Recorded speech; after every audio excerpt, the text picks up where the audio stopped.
আজকের আলোচনা ধনু লগ্ন। প্রথমে আসি এদের দেহভাব ও প্রকৃতি, এবং সেই সঙ্গে থাকছে এদের বিদ্যা, কর্ম, আয় ব্যয়, স্থিতি, সন্তান, আয়ু ইত্যাদি ইত্যাদি। সম্পূর্ণ আমি একটা একটা করে বলছি। প্রথম দেহভাব ও প্রকৃতি। ধনু লগ্নের জাতক জাতিকার দৈহিক বৈশিষ্ট্য হলো এই যে তারা শ্যামবর্ণযুক্ত হলেও কান্তিমান এবং সুপুরুষ। এদের স্বাস্থ্য ভালোই হয় এবং প্রচুর মেদবহুল হয়। অনেক সময় বয়সকালে পেটে প্রচুর চর্বি জমে যায়। এরা পেটু, দাতা, উদার, সৎ, সরল, পরোপকারী এবং বিভিন্ন বৃত্তিদারী ও বুদ্ধিমান, মেধাবী, এবং এদের ডান পায়ে অবশ্যই ক্ষতচিহ্নযুক্ত হবে। এরা যেমন নিজেরা খেতে ভালোবাসে তেমনি অপরকেও খাওয়াতে ভালোবাসে। এরা সাধারণত মাতৃভক্ত বা মাতৃদেবতার উপাসক হয়। তবে জীবনে এদের বিভিন্ন শ্রেণীর লোকের সাহায্য সহানুভূতি জানায়, ফলে আত্মীয় পরিজন কর্তৃক বর্জিত হলেও এরা জীবনে কখনোই ঠকে না। নিজেদের প্রচেষ্টায় ধনু নতুন নতুন রাস্তা আবিষ্কার করে এবং বাঁচার পথ বের করে নেয়। এবার আসে এদের বিদ্যাস্থান। এদের বিদ্যাপতি হলেন মকর। সাধারণত 6 কিংবা 7 বছর বয়স থেকে এদের শিক্ষা জীবন ভালোভাবে শুরু হয়। এদের মধ্যে উচ্চ বিদ্যা লাভের আন্তরিক আকর্ষণ ও প্রবৃত্তি বরাবরই থাকে। তবে সাংসারিক ও পারিপার্শ্বিক অবস্থার উপর এদের শিক্ষা জীবন বহুলাংশে নির্ভর করে। উচ্চ শিক্ষা লাভের বাসনা মনে থাকা সত্ত্বেও অনেক সময় আর্থিক অভাব বা সাংসারিক ঝামেলা এদের সে পথে বঞ্চিত করে। তবে যাদের পঞ্চমভাব, সপ্তম ভাব পঞ্চমে পতিত, দৃষ্টি শুভ হয়, তারা বিশেষ শিক্ষাক্ষেত্রে বিশেষ কিছুটা অগ্রসর হতে পারে। অন্যথায় মাধ্যমিক শিক্ষার কিছু পূর্বেই বা পরেই এদের শিক্ষা জীবন সমাপ্তি ঘটে। আবার যাদের পঞ্চম ভাব বিশেষভাবে পীড়িত, তাদের লেখাপড়া খুব অতি অল্প হয়। এবার আসে এদের কর্মস্থান।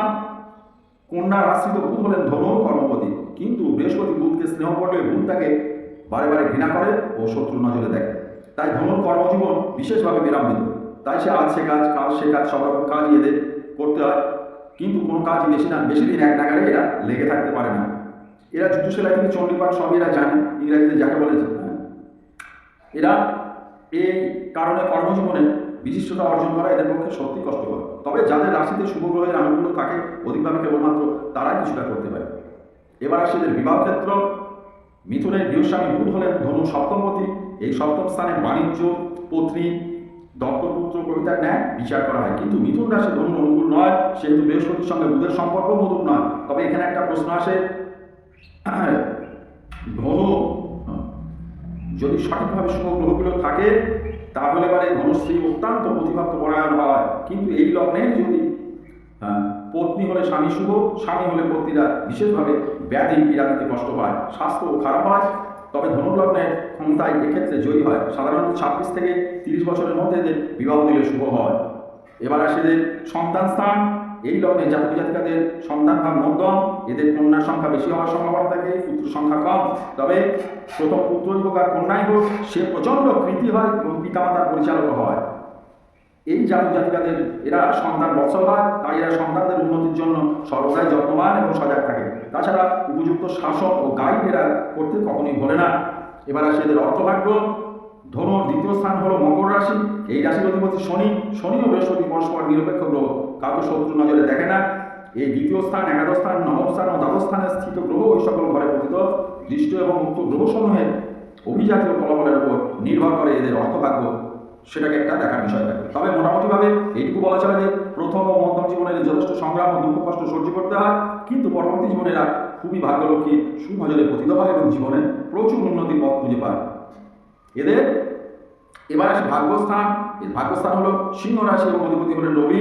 রবি ও বৃহস্পতি পারস্পরিক সম্পর্ক মধুময়, তাই এরা আলস্য পরিত্যাগ করে যদি কর্মে ব্রতী হয়, কর্মের মাধ্যমে ভাগ্যলক্ষ্মীর কৃপা লাভ করে, তার দ্বারা সুখ ও সমৃদ্ধি বেড়ে ওঠে।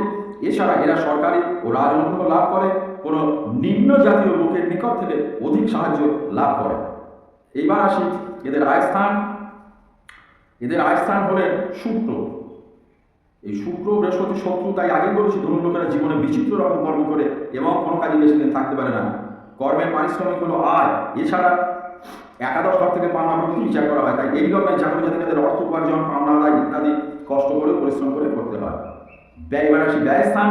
এরা সৎ ব্যয়, ধর্মনিষ্ঠ, লোকাচারপ্রিয়, দেব ব্রাহ্মণ পুজো এবং বিশ্বাস ও কষ্টবাদী হয়। অমিত ব্যয় এরা মোটেই পছন্দ করে না, কিন্তু পয়সা হাতে এলে মোটেই রাখতে পারবে না, খরচ করার জন্য ব্যাকুল হয়ে উঠবে। নিজস্ব বিয়াদিতেও কিছু ব্যয় হওয়ার যোগ আছে। এবার আসি আয়ুযোগ। এই লগ্নের জাতক জাতিকাদের শনি ও অষ্টমপতি অনুকূল হলে 81 বৎসরের তদূর্ধ্বে বাঁচতে পারে। এদের শুভ গ্রহ রবি, চন্দ্র এবং মঙ্গল, অশুভ গ্রহ শুক্র, বুধ এবং রাহু। প্রতিকারগুলো করাতে গেলে কিন্তু অ্যাস্ট্রোলজারকে দেখিয়ে নেন। আর যদি মনে করেন আমার সঙ্গে কথা বলবো, সোম শুক্র সন্ধ্যা 7টার পর থেকে 10টা পর্যন্ত সরাসরি ফোনে কথা বলুন, সম্পূর্ণ বিনামূল্যে পরামর্শ পাবেন। প্রতিকারও আমি বলে দেবো, আপনারা আপনাদের পছন্দ মতো জায়গা থেকে করে দেবেন। সকলে ভালো থাকুন, নমস্কার।